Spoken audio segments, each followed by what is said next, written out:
Car Talk with Lady LeLe. Car Talk with Lady LeLe. Happy Monday. Let's just get cut right on into it. Happy Monday. It's been a while. Life's been crazy, but I'm here. I'm here. Happy April. Hopefully things start warming up this month. It's track season. It officially kicks off for me this week for outdoor track, and y'all just bear with me. So let's go ahead and get on. So starting off with some very old news. It's been a couple weeks now. I want to send condolences to Queen Latifah and her family. As you all know, I believe about 2 weeks ago, her mom passed away. I believe she had heart issues and she had been sick. Queen Latifah's mom was very visual. You know, with Queen Latifah in her career, she had appeared on shows like Living Single, and when Queen Latifah had a talk show, she had her mother on there a couple of times, and you know, she walked the red carpet with Queen Latifah. So we got to see a lot of Queen Latifah's mom, because you know, definitely she was her heart and soul. So we definitely want to send prayers and hope that God provides comfort to Queen Latifah and her family at this time. You all heard last week, it was breaking news that CNN got the story out that the officers that are involved with the shooting of, what's that, Alton Sterling? Sterling Alton or Alton Sterling? I probably said it right, but y'all know what I'm talking about. They were not going to be indicted. No charges was going to be, they lost, how can I say it? They was not going to be indicted, so there's not going to be a proceeding because they felt that they follow proper protocol in handling Mr. Sterling. They said they did what the dispatcher told them to do, and his actions caused them to take further actions. This is a crock of bullshit, because nobody in the last 4 to 5 years, nobody who got shot down by the police has really been convicted. None of these police officers have really been convicted. They've been suspended suspended with pay and given slaps on the wrist. I think only one officer in one incident had, got fired, but still, they said the way it was set up, he can go get another job. So I just think this crazy, and it's like, now you're gonna have to teach our young, black men and black women, just let them, don't even say nothing to them. It's almost like you gotta tell them, don't say nothing, let them throw the handcuffs on you, and we'll come get you. That's how it almost gotta be, because if you say anything, and if you watch the episode of The Quad, Eva wasn't doing anything. They just made an assumption. They didn't even get her ID. They didn't even run her. I know that's TV. They didn't even run her name to see who the hell she was. They just threw her in the car, and she was dressed, like a business person. She had on expensive shoes and dress clothes like she was going to work, and which she was. But I know that's a show, but even then, it's like, you can be successful and still be profiled simply because you are black. So it's almost, you guys say, okay, don't say nothing to the police. Let them throw the handcuffs. We'll come get you. We'll work it out later. But sometimes it's that people don't want to get hostile. It's just the police get hostile with people at times. And it's like, I even get nervous, if I ever get pulled over by the cops, I get nervous. And because I don't know what they're going to do, especially within these last 4 to 5 years. If I got stopped and they gave me a ticket or gave me a warning, I'm kind of nervous. I'm like, have my hand on the steering wheel, in which they had to say, miss, we need you to get your stuff. So it's been that point where they had to tell me to take my hands off the steering wheel in order to get my ID or whatever. So, yeah, it's crazy. But that's almost how you're going to have to teach people.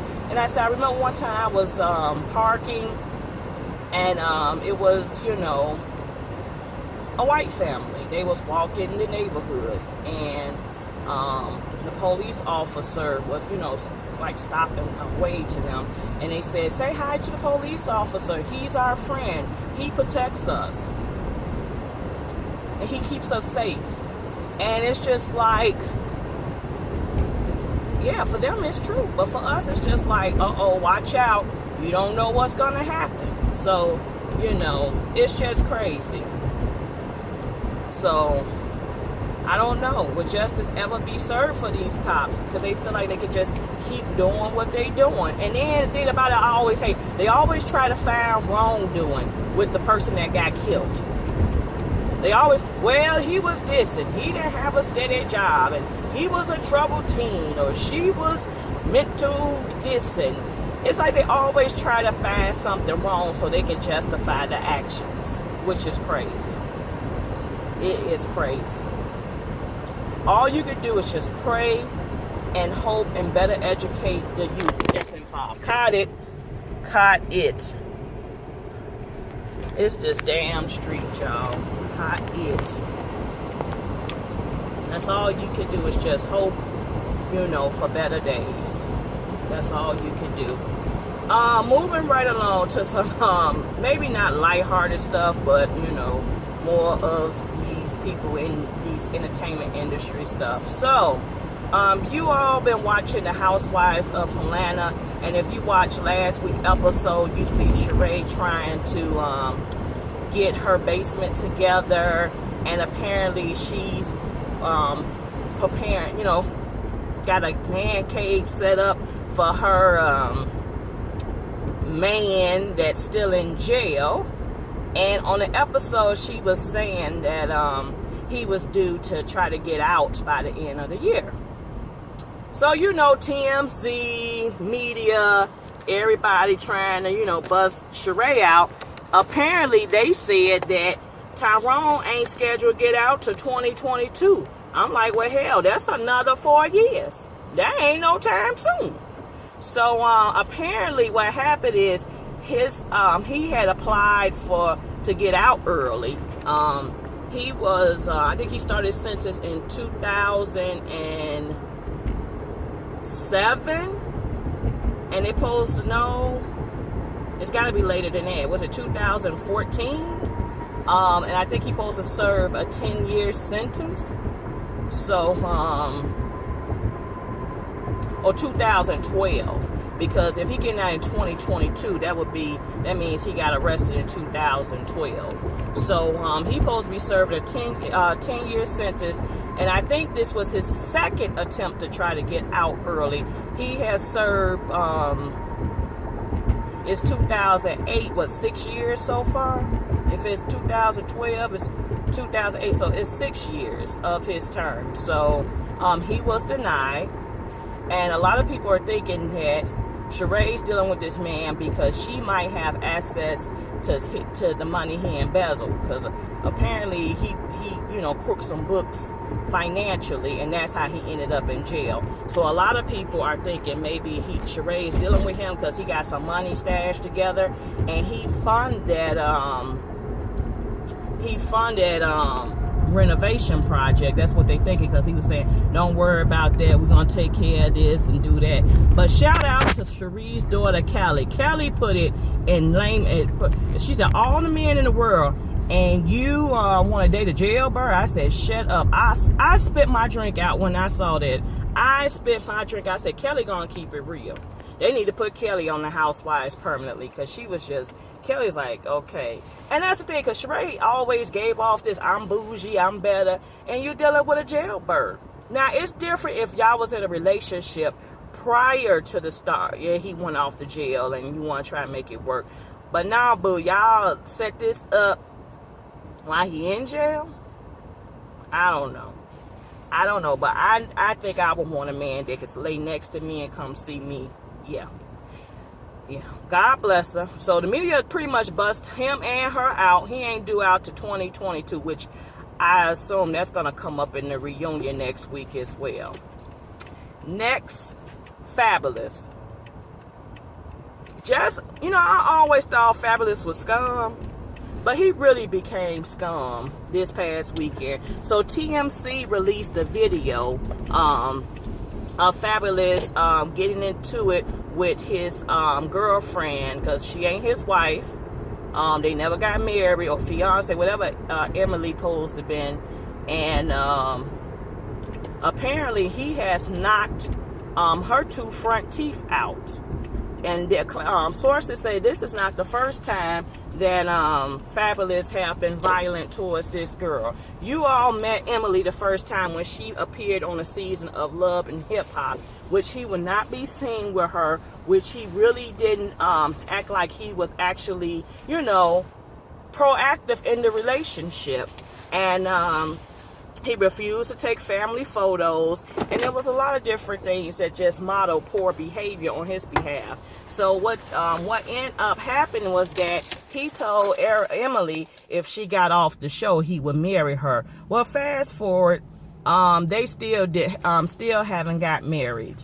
They still never married. She ended up having another kid. So what happens, apparently they got into it about her visit to LA, and they say he knocked 2 of her front teeth out.